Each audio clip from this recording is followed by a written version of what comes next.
Bridge to all decks. Time for a very special episode of Enterprise Incidents with Scott and Steve. I'm Scott Mantz. And I'm Steve Morris, and this is a completely unique episode. I mean, we were so lucky to be able to present something at the convention in Las Vegas, and that's what we're sharing with you today. So this convention, which is held every August in Las Vegas, is produced by Creation Entertainment. So this was their 55-year mission tour, their 55th anniversary celebration of Star Trek. And we got to do a special live podcast in front of an audience. And we had so much fun with it that Steve had the wherewithal and the brains to figure out how to record it. So we are going to share this with you now. But Steve, what is it that we are about to share? Well, it isn't a regular episode of Enterprise Incidents. Instead, what we wanted to do was share one of the most important lessons that you've learned with us as we've gone on this journey. And so instead of talking about one episode, we talked about one theme that goes through a whole bunch of different episodes. And that theme came about because of the way that we've been doing Enterprise Incidents, which is treating Star Trek as a serialized show. And one of the many big epiphanies that Steve and I had in doing Enterprise Incidents was just how well Star Trek actually works as a serialized show for many reasons, but first and foremost, because of the evolution and the history of our man, Captain James T. Kirk of the Starship Enterprise. And as we explore his character, we did use some clips from Star Trek, so you'll hear those as we go along. But I also want to warn you, there were a couple of moments where we used stills like a slideshow. And unfortunately, because this is an audio-only podcast, you won't see them.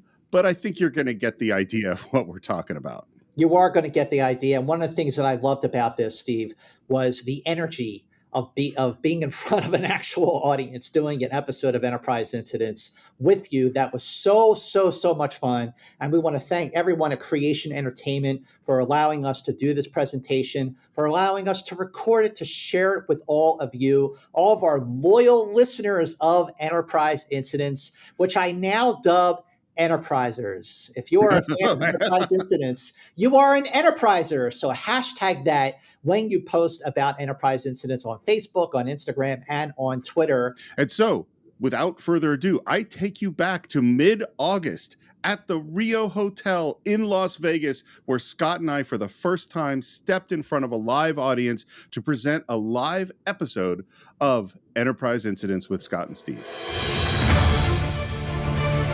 Bridge to all decks. Do you hear that applause, ladies and gentlemen?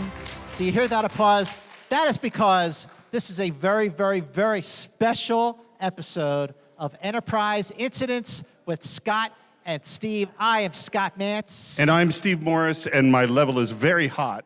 But that doesn't, now it's a little low, but that doesn't mean I'm not super excited to be here. First of all, because believe it or not, this is my first Star Trek convention since I was 12 years old. That's right. I've been a lifelong Star Trek fan, but I just never went out and did this thing, and I'm so happy to be here. Okay, I'm so happy to be here. Now, I've been here many times. I've been going to Star Trek conventions since I was 11, like nonstop. But this is very, very special because this is the first time that we are doing a live broadcast and recording of our podcast, Enterprise Incidents with Scott and Steve, which can be found on Apple Podcasts, Spotify, Google Podcasts. You can listen to the audio on YouTube. And just wanted to say, at the end of our presentation that you are about to see, we would like for you to be a part of this podcast by giving us feedback on our presentation, by asking us questions. So we encourage every one of you to join in on this very, very special podcast of Enterprise Incidents. And for those of you who don't know what Enterprise Incidents is, I got to tell you, I am so grateful to Steve Morris. I met him 5 years ago while I was recording an episode of his film podcast, The Cinephiles, which is a deep dive movie podcast he does with his partner, John Roca. They had me on to do Star Trek II, The Wrath of Khan. And ever since then, Steve has been saying to me, we should do a Star Trek podcast. We should do a Star Trek podcast. But then he finally won me over. Steve, how did you crack the code? Well, I mean, it's not like there are not a lot of podcasts that are exploring the original series. There are. And so what we kept thinking about was how can we bring something different to it? And it ended up happening really organically because the fact is, even though both of us have watched these episodes literally hundreds of times, for the last decades, we've watched them casually. You know, like it's late at night, my family went to bed, I sat down, maybe I had a video game on my iPad, and I put on Where No Man Has Gone Before, or Corbomite, or Mock Time, or something like that, and it just washed over me because I know the episodes by heart. But then this thing started to happen when we started watching for the show. All of a sudden, all these details, all these ideas, all these patterns started coming out. And those patterns, believe it or not, have changed the way we see this show that we have watched literally all our lives. And here's the thing. So these days, television, it's all serialized.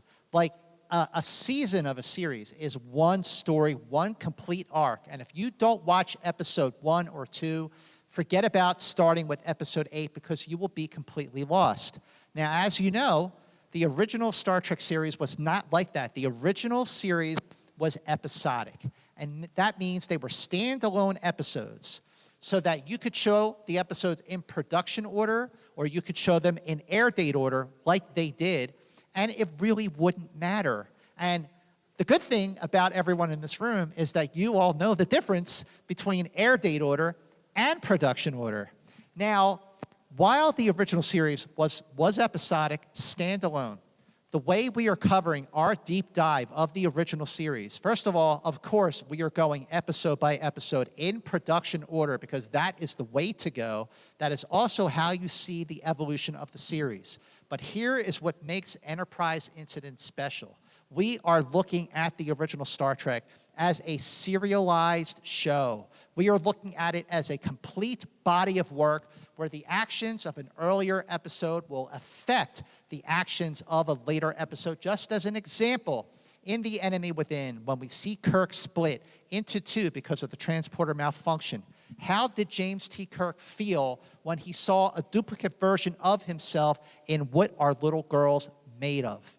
And by opening up the series, by looking at it from a serialized point of view, it has made us see the original series in a completely different way, in a completely revealing way. And like Steve said, these episodes that we've watched literally hundreds of times, we are seeing it in a whole new way, and we are discovering so many things about our favorite characters. And this is the thing, is that none of this would be any fun if it didn't actually work.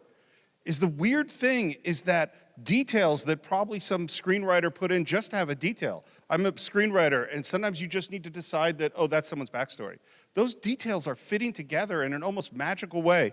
And one of the things we've had so many discoveries about these characters, and we want to share just one of them with you today, and it is about our favorite character. This is who we want to talk about. The question, who is James T. Kirk? Now, all of you probably know the answer to that, because just like us, you probably love this guy. This was our hero. This is why we started watching Star Trek, and we thought we knew all about him. He is the confident, sometimes swaggering, strong, courageous guy who never quits, who always wins the battle and always gets the girl. And that's who I wanted to be. But it ends up, there's a lot more to this guy than we ever expected. Well, as we know, he didn't always get the girl. Sometimes he had to choose the fate of the universe instead of the girl. But that is because that's what we love about our captain, by the way. But see, that's the thing, and Steve is right. So I always thought I knew who Captain Kirk was. I became a Star Trek fan because of Captain Kirk. So many people here in this room and elsewhere around this convention will say they got into Star Trek, whether it's the original series, Next Gen, DS9, or whatever, because it painted a positive depiction of the future, because it inspired them to become a scientist, an astronaut, a physicist, a doctor. And they loved the different shows for different reasons. But when I was 6 years old and I saw Mirror, Mirror, okay, I saw Mirror, Mirror, and that was the episode that did it for me. Interesting because it's an atypical episode, because you're in the mirror universe the whole time, but that's why I became a fan. And one man can make a difference. That man for me was James T. Kirk. I thought I knew him, but it wasn't until we started doing our deep dive in the original series that I realized I didn't know him, and we are discovering so much about him. So, and what we want to focus on right now is just one time in his life. We want to focus on who was Jim Kirk at Starfleet Academy. Now, we all know what the most defining event at Starfleet Academy was. The thing that put James T. Kirk on the map. Lieutenant, you are looking at the only Starfleet cadet who ever beat the no-win scenario. How? I reprogrammed the simulation so it was possible to rescue the ship. What? He cheated. I changed the conditions of the test. Got a commendation for original thinking. I don't like to lose. I don't like to lose. Boy, what a fitting comment for Kirk. I don't like to lose. Now, how many of you remember the moment when you were watching The Wrath of Khan for the very first time, probably in theaters, judging by many of you on June 4th, 1982, certainly that's where I was, and then I saw this moment when you think that they're stuck on the Genesis planet, in the Genesis cave rather, and he gets up and says, I don't like to lose, and he calls Spock. What a rousing moment. Everyone in that theater just went bonkers crazy. And I don't care how many times I've watched The Wrath of Khan, I get to that moment and I still go, that's my guy. Of course, the person telling this story is a mature Captain Kirk, an experienced Captain Kirk. And the thing we were asking was, what was he like at Starfleet Academy? And I already revealed a little bit of a hint, but we kind of have seen him because he looks like that, right? That's James T. Kirk at Starfleet Academy. That's the guy who beat the Kobayashi Maru. Or is it? Now, the Kirk that we see in the Star Trek 2009 film. So when I went in to see Star Trek 2009, I just went like, wait a minute, okay, all the other Star Trek shows that came out, I thought whether they're great or they're not great, I'm always going to have the original series. That's always going to be the gold standard for me. That's Star Trek to me. But now you're messing with my boys and Uhura. But I thought Chris Pine, Zachary Quinto, and definitely Carl Urban, they did, and Zoe Saldana's Uhura. What a great movie that is, Star Trek 2009, but a very different depiction of Kirk from the one that we knew. So we get to see, finally, after all these years, exactly what the Kobayashi Maru was like. Our ship's being hit. Shields at 60%. I understand. Or should we, I don't know, fire back? No. Of course not. What is this? What's going on? Armed photons, prepare to fire on the Klingon warbirds. Yes, sir. Jim, their shields are still up. Are they? No, they're not. Fire on all enemy ships. One photon each should do. Let's not waste ammunition. Firing.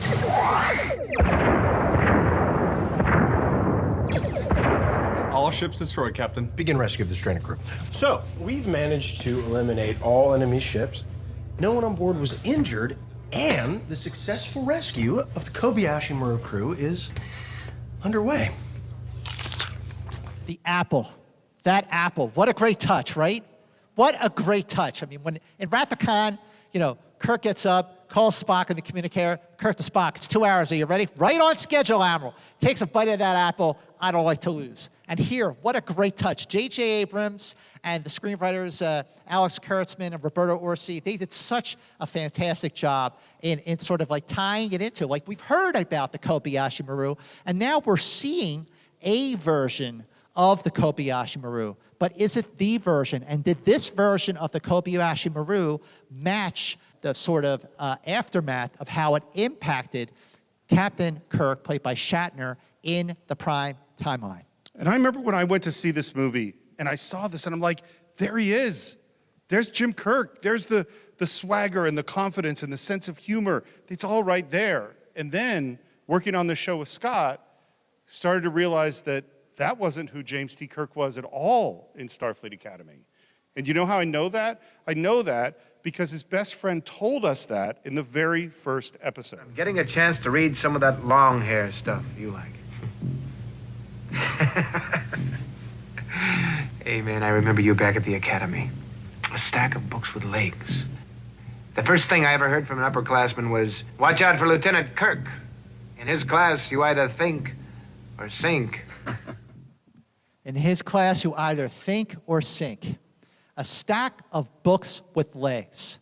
So we've recorded, or we've posted now 21 episodes of Enterprise Incidents that we would love for you to hear, because we know you're really going to have your minds blown by all of the major discoveries, especially with regards to James T. Kirk. And throughout the course of the episodes that we posted, and by the way, with 80 episodes of the original series, we've now posted 25% of them through Enterprise Incidents. And when we have come back on our conversations with the various episodes we've covered so far, Steve and I keep coming back to that comment. A stack of books with legs. That was a whole lot more than a throwaway line in the very first pilot that William Shatner shot as James R. Kirk. That line was telling. And in the episodes that followed, we are hearing and seeing things that we are only now realizing were more than throwaway lines or just subtle hints as to Kirk's past. These are lines and bits of information about Kirk's past that paint collectively a very different picture of who he is. So, but this is Lieutenant Kirk, right? This is a slightly older guy. Yes, he's a stack of books with legs. Yes, in his class you either think or sink. But what about Cadet Kirk? That guy's a lot younger. Maybe that guy was a lot more like Chris Pine. Nope. Wrong. He's not. And you know how we know that? We know that because Kirk told us that himself. What's the matter, Bones? You getting a persecution complex? Well, yeah, I'm beginning to feel a little bit picked on, if that's what you mean. I know the feeling very well. I had it at the academy. An upperclassman there. One practical joke after another, and always on me. My own personal devil, a guy by the name of Finnegan. And you being the very serious young cadet. Serious? I'll make a confession, Bones. I was absolutely grim, which delighted Finnegan no end. Absolutely grim. So we go from hearing Gary Mitchell tell us that Captain Kirk was a stack of books with legs. And by the way, in the rest of that clip, what does Kirk say in response? He goes, I wasn't that bad, was I? And yes, he was that bad.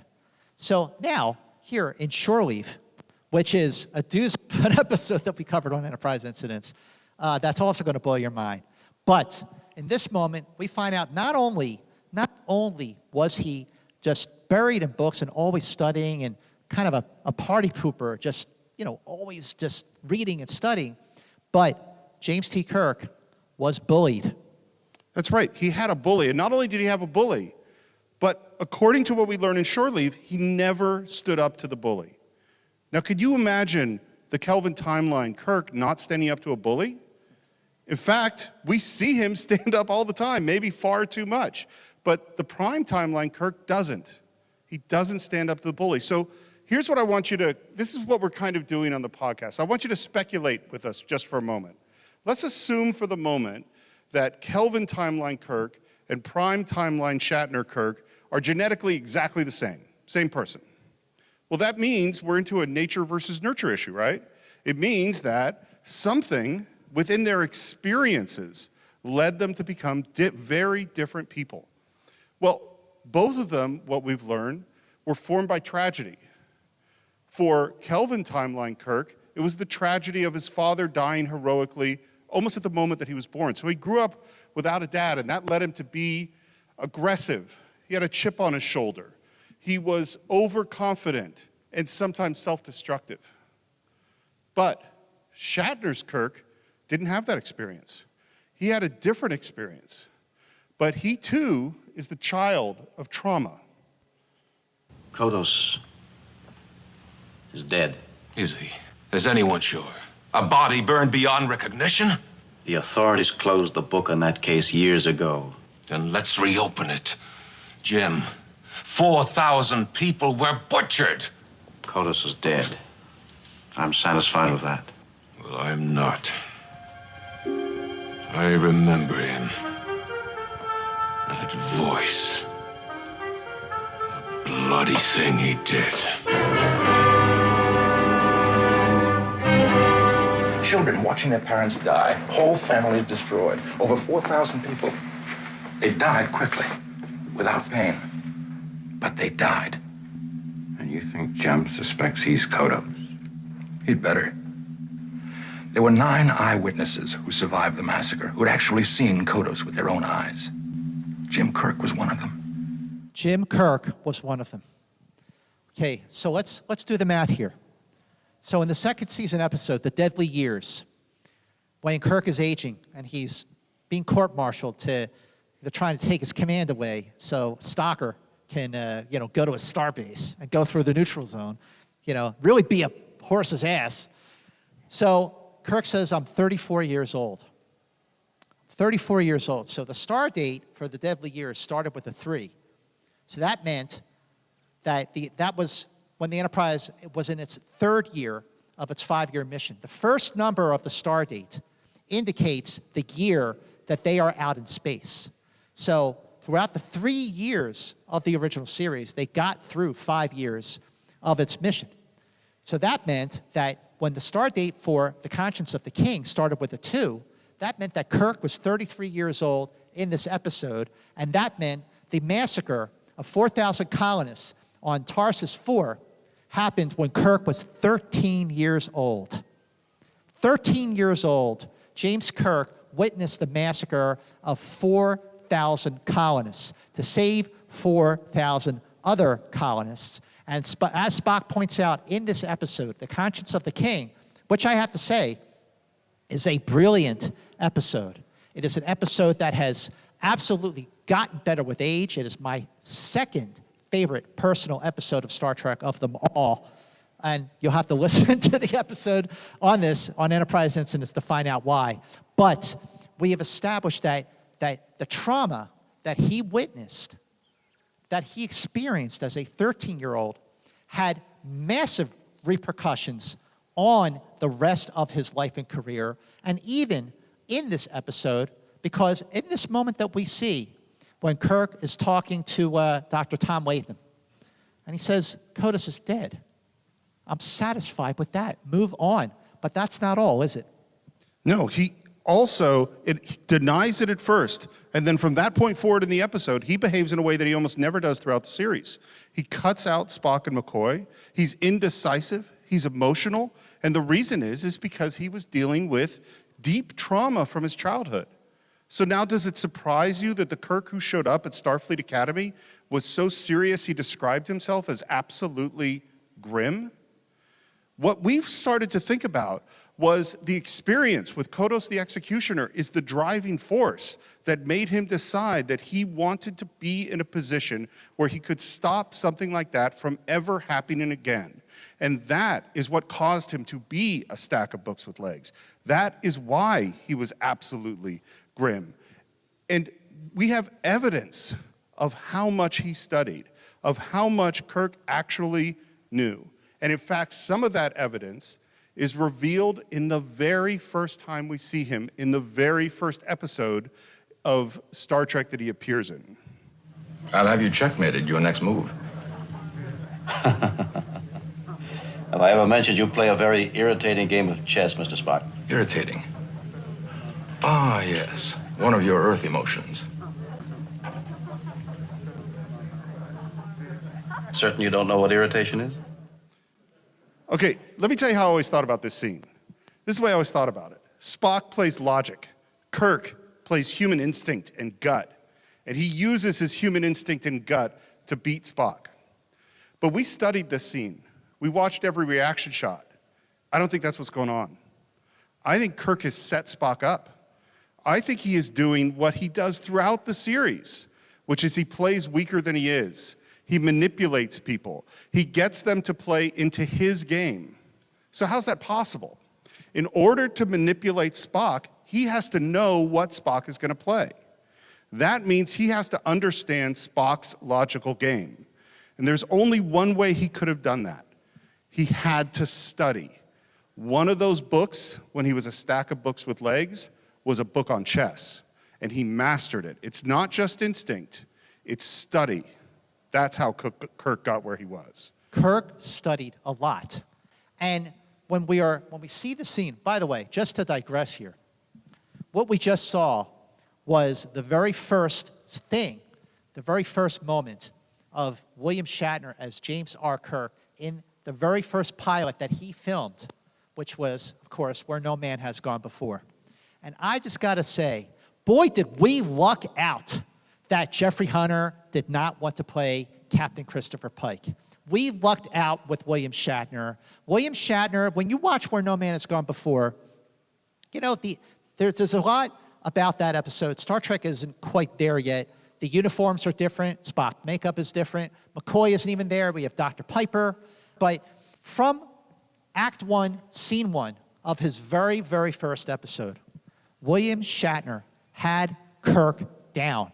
The way he played Kirk in this moment is the way he played him all the way through the end, through Star Trek Generations. That confidence that he has with Picard when he's saying, I was saving the galaxy while your grandparents were in diapers. That's the Kirk we just saw right here. Confident, brash.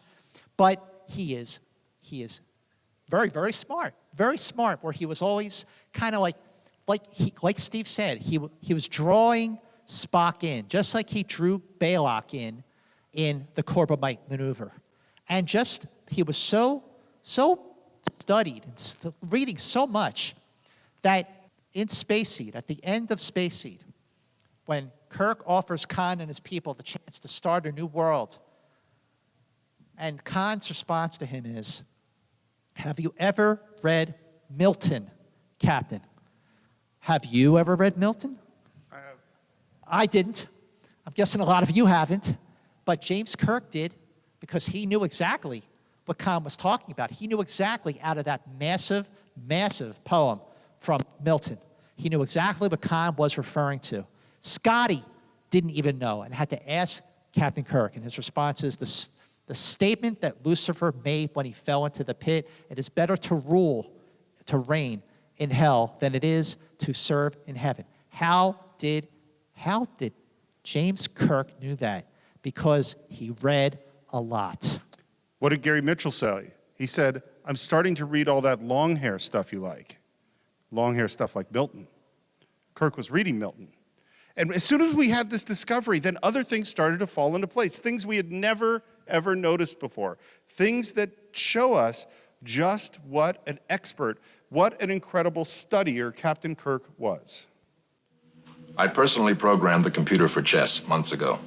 I gave the machine an understanding of the game equal to my own. The computer cannot make an error. And assuming that I do not either, the best that could normally be hoped for would be stalemate after stalemate. And yet I beat the machine 5 times. Someone, either accidentally or deliberately, adjusted the programming. If what you suggest had been done, it would be beyond the capabilities of most men. Is that true?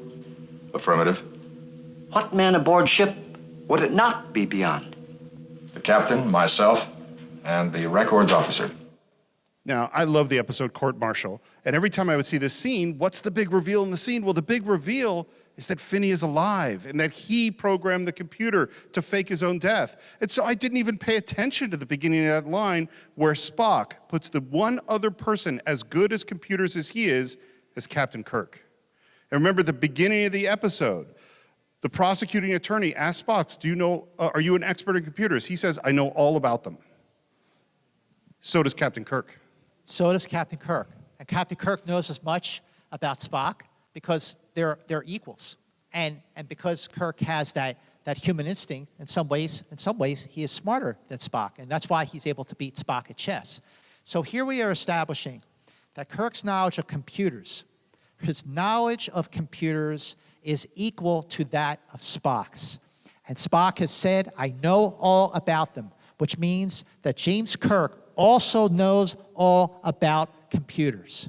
And that is why James Kirk was able to reprogram the computer of the Kobayashi Maru so it was possible to save the ship. Thank you. And the thing is, I don't know how many, I bet there are a few people out here who program computers, who work on computers. You can't just guess how to do it. You can't gut your way into a programming language. You have to study. You have to study. And this is the thing that started to change in the way we saw Kirk.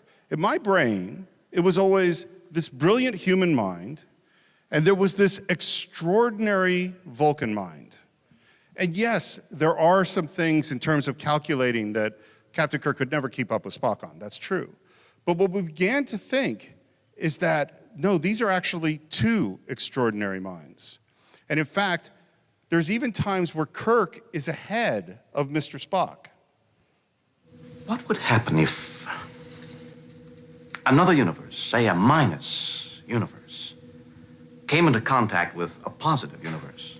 Unquestionably, a warp, a distortion of physical laws on an immense scale. Which is what we've been experiencing. The point where they come into contact, couldn't that be described as a whole? Indeed. What is your analysis of the mental state of Lazarus? Difficult, Captain. One moment paranoid, the next calm, mild, rational, almost as if he were two men. Yes, two men. Different, but identical. And a hole in the universe. No, not a hole. A door.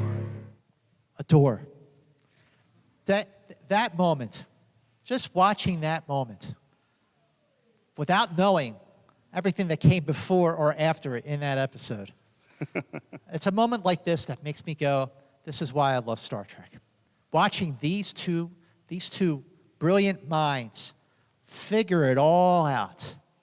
Of course, the episode is the alternative factor, which I think we can all agree when it comes to the first season of the original series, the alternative factor is probably the low point of it. But that moment is not only a high point of that episode, safe to say, easy to say, it is a high point in the revelation, in the discovery of just how equal and how brilliant each of them are, and the different things that they bring to the table, because this is a great example of a scene where Kirk was a little bit ahead of Spock. See, that's not a scene of the captain talking to his science officer who's an expert on astrophysics. That's a scene of two experts. So now we go back. Let's go back to Starfleet Academy. And we see that kid with a stack of books with legs, and we know that he has computer programming books, and he studied chess and Milton, and he studied astrophysics. I want you to picture this person in your mind. This is a guy who is so serious he describes himself as absolutely grim, who's bullied. And not only is he bullied, but he never stands up to his bully. Can you picture this guy?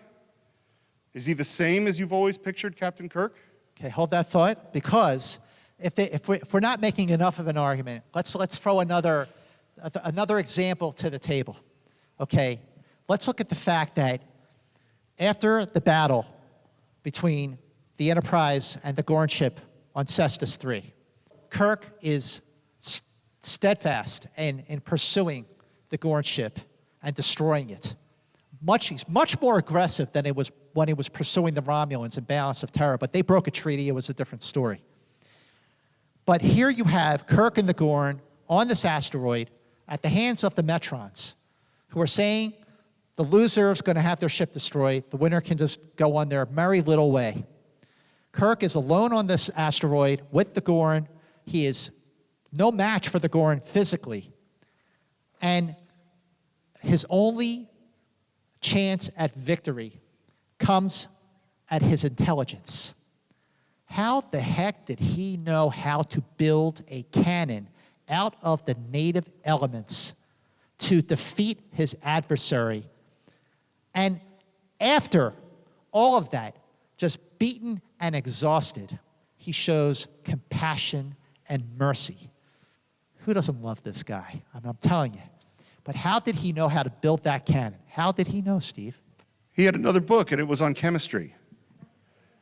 So Scott and I are, let's face it, nerds. And we've been watching this guy since we were kids, and he was always our hero. This is who we aspired to be. And we saw him as someone so different from us. And now we're starting to see him in a very different way. I absolutely wanted to be James T. Kirk when I was a kid, okay? I looked at his confidence. He always said and did the right thing. When he didn't do the right thing, he learned from his mistakes to do the right thing. That happened in a lot of the Gene Coon written episodes, which is why he was the best writer. But when I was in like middle school and high school and I started dating, you know how many times I used the line, worlds may change, galaxies disintegrate, but a woman always remains a woman? Do you know how many times I've used that line? And guess what? It worked a lot. But I wanted to be this guy, but I felt like it was something I always aspire to. And it's only while recording and doing these episodes of Enterprise Incidents that we had the biggest epiphany of all. And that's right. That's what we're saying. We are announcing on this day officially that we believe that James Tiberius Kirk was a nerd.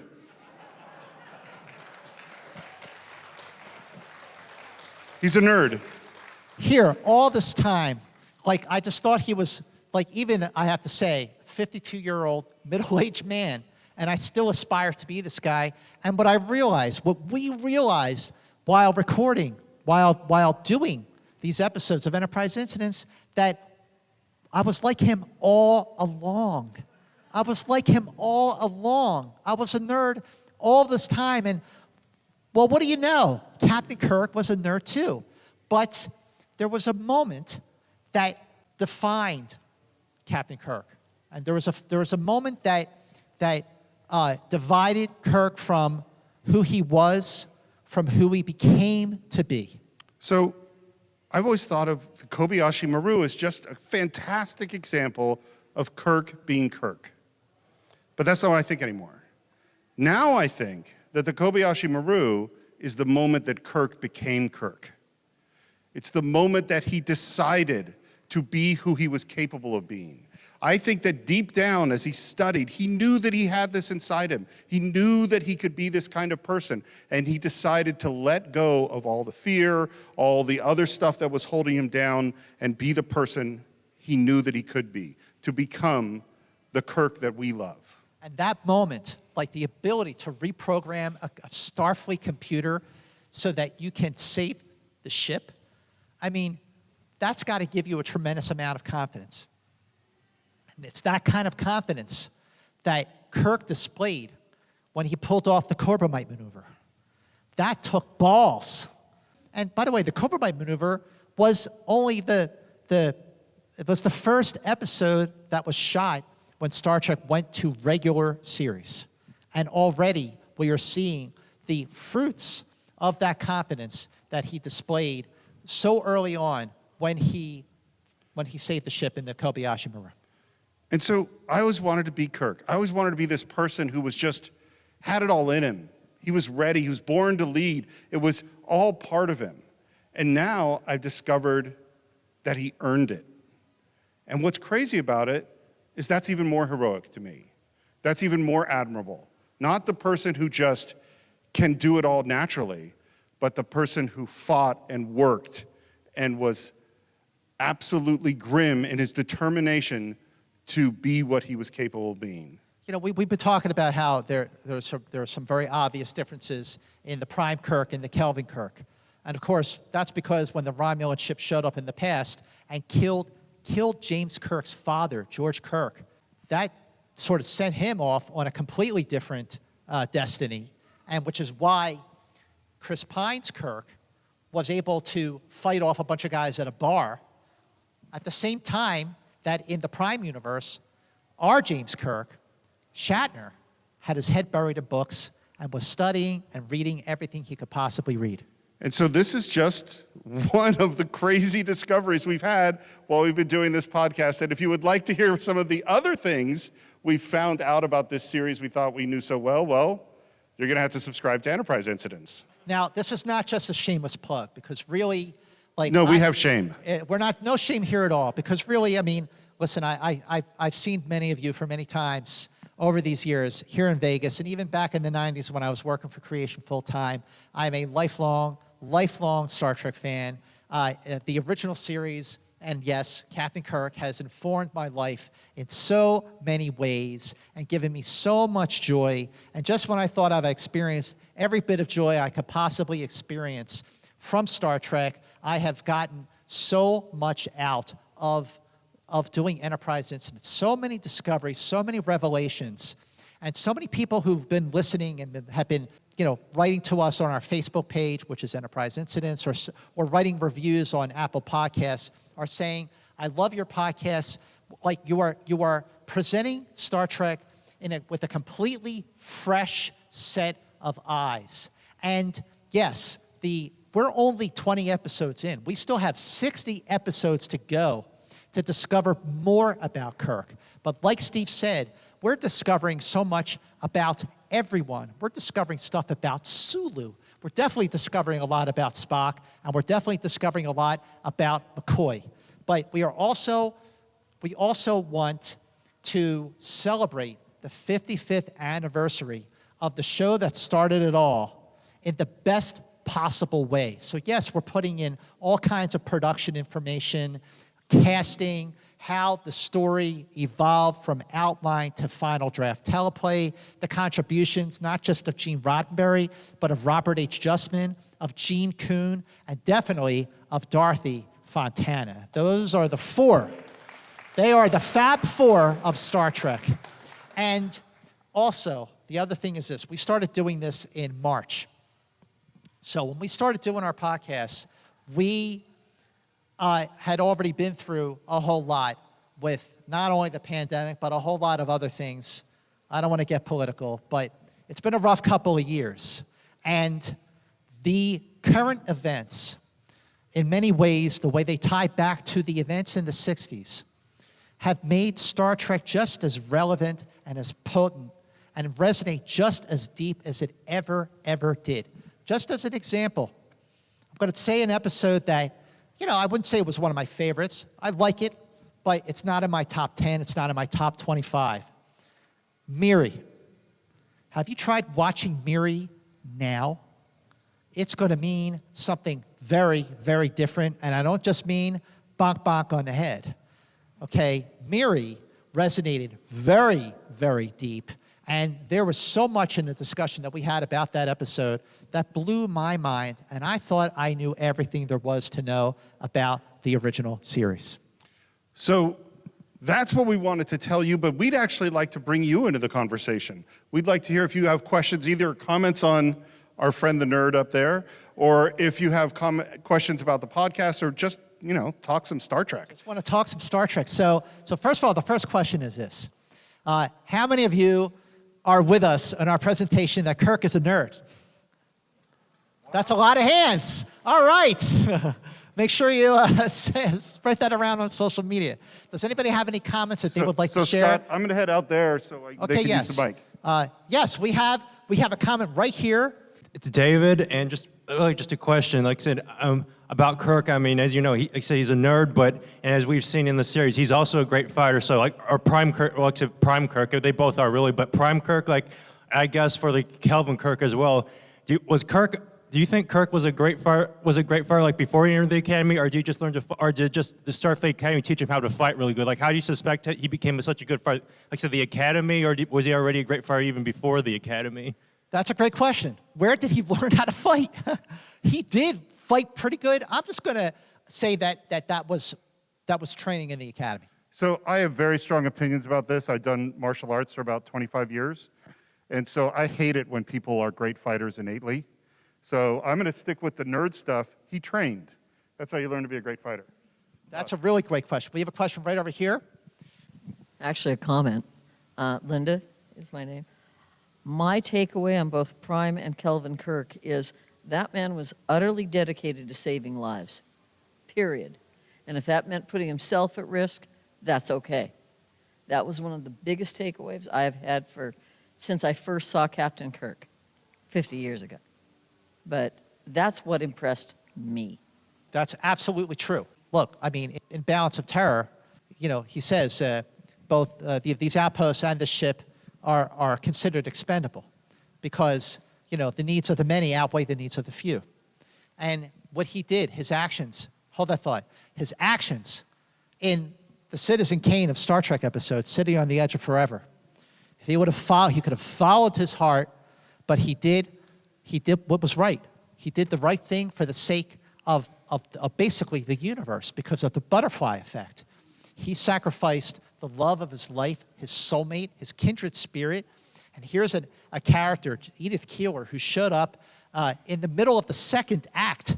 And their chemistry was so palpable that you actually believed that Kirk might, for a moment, sacrifice the universe for this woman, but he didn't because he wanted to save lives. There was another question right over here. Hi, yes. Scott. My name is Richard Barnett, and if you've watched the Chris Pine movies, the Admiral was named Richard Barnett. Yeah. And when you guys were doing your check-out stuff about William Shatner, have you ever seen the original interview he did outside the studio before the show ever came on? I never did see that, no. Well, because of my connections and everything, in Gene Roddenberry's office, there was a videotape that we got to see. He was outside the studio between shots, and people were interviewing him, and he compared himself, Kirk, to Captain Horatio Hornblower. Sure. So that's where some of that stuff came. And the other thing, too, was when you guys seen it, you were all kids. I was 19 when it came on. Wow. So I saw this completely different eyes than you guys have seen it. So most of the stuff you're talking about, I saw that the first time I was going. And I even went out and spent $300 to buy a color TV so I could just watch the reruns. Well, that was the plan, by the way. That was why he bought a color TV to watch Star Trek. There was advertising for Star Trek so people would buy color TVs.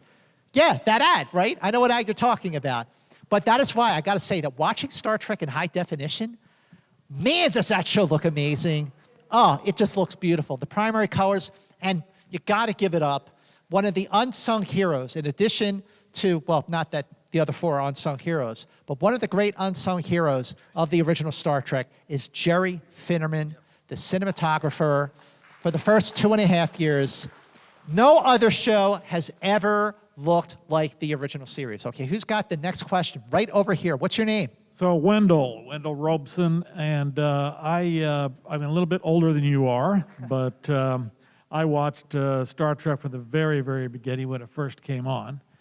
And here I also identified as a youngster with James T. Kirk.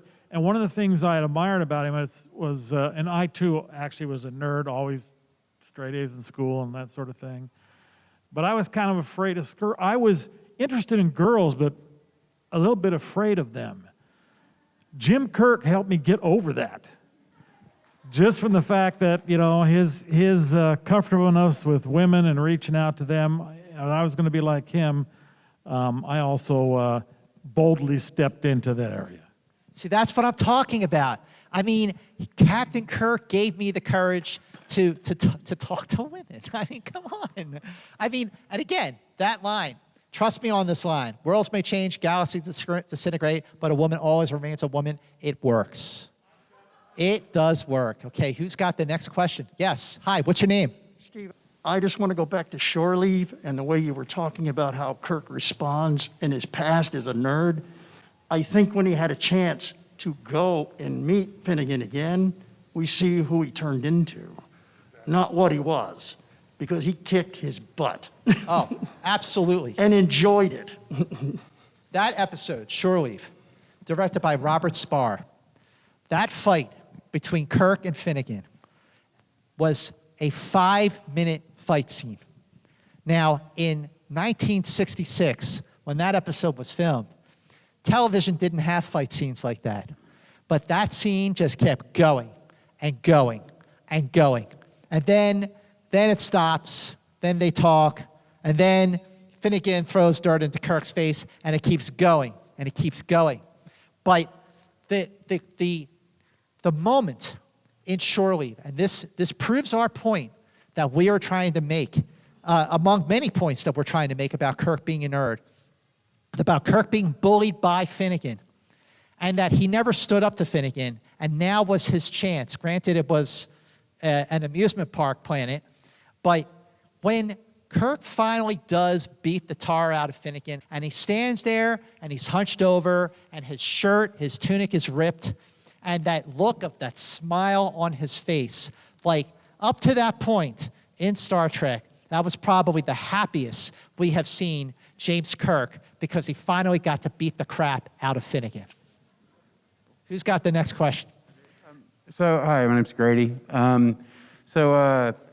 The first question is kind of about logistical. Do y'all intend to do the movies as well? And then, regardless of how you answer that, what's your headcanon on Khan recognizing Chekhov?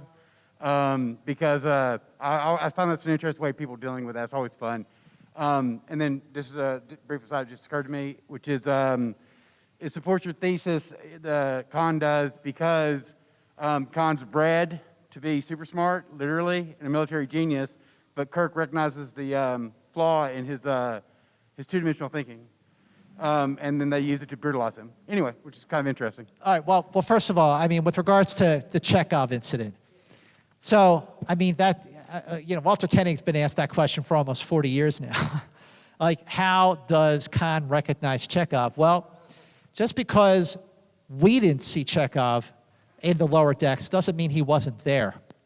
Okay, now keep in mind that for the first season of the original series, we only saw a few people. We saw certainly Kirk, Spock, McCoy, Uhura, Sulu. We saw Stiles. We saw Tomlinson. We saw Angela Martine. Actually, maybe we have seen quite a few people on the Enterprise. But there was 428 people on the Enterprise. And Khan was there for a little bit. Just because we didn't see something happen doesn't mean it wasn't there. So you guys aren't going to like my answer to this question. I know we've been taking every minute detail incredibly seriously, and sometimes I go, that's how they wrote it. Hi, I'm Robert. Because of your conclusions, so are you saying that the Kelvin Kirk is less wise than the Prime Kirk? You know what? As much as I love those movies, even Into Darkness, I did not like the last 20 minutes of Star Trek Into Darkness, but I liked the rest of it. And I think, to digress here, I think actually Star Trek Beyond is the movie of those three that felt the most like a Star Trek movie. I love the first one. It's a great movie. But Beyond is a great Star Trek movie. It felt like a throwback to the original series. But to answer your question, is Kelvin Kirk less wise than Prime Kirk? I think Chris Pine did a great job with that role, but I am going to say, yes, he was less wise because for starters, he got in the chair too easily. Yep. He did not earn it. He didn't earn it. Prime Kirk earned the hell out of that chair because the Romulans messed up that alternate universe timeline that we see, the Kelvin timeline. Kirk has a lot of the qualities that Prime Kirk has, but he is less wise. The fact that in Star Trek Beyond, that he's not even done with the 5-year mission, and he's already looking, he wants to get off the Enterprise. He's not happy being the captain of the Enterprise. If anything, Kelvin Kirk is more like the Captain Pike that we see in The Cage. And what's interesting is that the Captain Pike that we saw in Star Trek Discovery is more like William Shatner's Captain Kirk. Very, very interesting. But yes, I agree with you, and yes, I think that the Kelvin Kirk is not as wise because he didn't earn the center seat. Scott, how much more time do we have? We got time for one more question. Who's got it? Who's got a great point, great question? What is your name? My name is Linda. And in direct follow-up to that discussion, it always was Mr. Greenwood's Captain Pike, after the bar fight, asked Kirk, how is it you're the only genius-level repeat offender? So how did Pike know that Kirk was of genius level? That's a great question. Steve, you got an answer to that? Yeah, because he followed him, because he was interested. That's how it's always seemed to me, is that this is a person, he knew his father, he was worried about the kid, and so he looked into it, and he's powerful enough, smart enough, and well-connected enough that he could find out those answers. I think the three Kelvin movies, they're very uneven. I think that Star Trek Beyond had a lot of things against its favor. It came out too late in the summer. They didn't show enough early footage. That first teaser trailer that they showed during, I think it was Star Wars The Force Awakens, was a terrible teaser trailer. And the fact is, Star Trek Beyond was a really, really good Star Trek movie. And it just made me want more. But regardless, what I miss more than anything is William Shatner as James T. Kirk. I miss him. I mean, I watched these episodes a million times, and because we are seeing, among so many other things and among so many other characters, we are seeing Kirk in a whole new light. I'm getting to know Captain Kirk all over again, and I like this guy even more. So for me, there's all sorts of great television. Right now, we're like in a golden age of television, a new golden age with all of these incredible shows. And Star Trek, for me, is fundamentally different. Star Trek, for me, is formative. It took me a long time to go like, oh, this actually is one of the most important influences in what I believe about right and wrong and what kind of person I want to be. And as a filmmaker, I've realized that, oh, Star Trek taught me how to tell stories. It's really important to me. And what's been so great about re-examining these shows with Scott is it's almost like returning to the mythology of your youth and discovering there was meaning there that you never considered before. That this show that's 55 years old, despite the fact that it formed me in all these ways, still has stuff to teach me. That's really cool. Could not have said it better myself. And Steve, wow, you're so right. You know, what are we talking about here? We're taking a 50-minute episode of Star Trek. That's including the ending credits. And we're doing our deep dives. And we do get deep, we get philosophical, we get into the filmmaking choices, writing choices, directorial choices, casting choices. We talk about the budgets, how they go over or under. We talk about the contributions of all the people involved with Star Trek. But the other thing is, and it really just occurred to me after we have recorded a few episodes, look how much we are getting into a television show that was recorded, that was produced 55 years ago. This is our Shakespeare. Star Trek is going to be analyzed, it is going to be dissected, observed, rediscovered over and over and over again for generations, no pun intended, to the next generation. It is going to resonate deeper and in so many different ways as time goes on. And it is a testament to the producers and the writers and the actors and everyone involved with the making of that groundbreaking and trailblazing show that we are finding new things to really love about it and blow our minds. And we hope that you have enjoyed our deep dive dissection of James T. Kirk, and make sure that you head over to Apple Podcasts and subscribe to Enterprise Incidents. You know, check us out. You can listen to the audio version on YouTube. We're also on Spotify. We're also on Google. We're on Google Podcasts, a couple other places. And make sure, if you enjoyed our conversation on Enterprise Incidents, please tell other people about our podcast, because we want this to be the final word on the greatest show of them all. So Scott and I are having such an incredible time going on the journey, and we really hope that you come on this journey with us. Because as much as we love talking to each other, which we do, it's really great having these conversations with you and sharing it with all these people who love Star Trek as much as we do. And when you do start to listen to our podcast and you really get into it, you know, make sure you hit us up on our social media. You know, Facebook is Enterprise Incidents. I'm at Movie Mance on Twitter and Instagram. I'm at SR Morris on Twitter, SR Morris1 on Instagram. And if you want to hear deep dives into great films, check out the Cinefiles, CINE-FILES. We just finished a 3-part series on Die Hard. So that's the same thing. Same thing. But until the next episode of Enterprise Incidents, keep going boldly. And thank you. Thank you. Well, that sure was fun. And hopefully we'll get to do another live Enterprise Incidents in front of an audience sometime soon. In the meantime, I know you were all wondering, when are Scott and Steve going to start their episode by episode deep dives of season 2 of Star Trek, which has great episodes like Mirror Mirror, The Doomsday Machine, Amok Time, The Trouble with Tribbles? Well, the answer to that is next time on Enterprise Incidents. We begin season 2 with our deep dive of an episode that, well, it may not be one of the greatest episodes of all time, but it is a very special episode of Star Trek because it was filmed as a sort of holiday special for Halloween.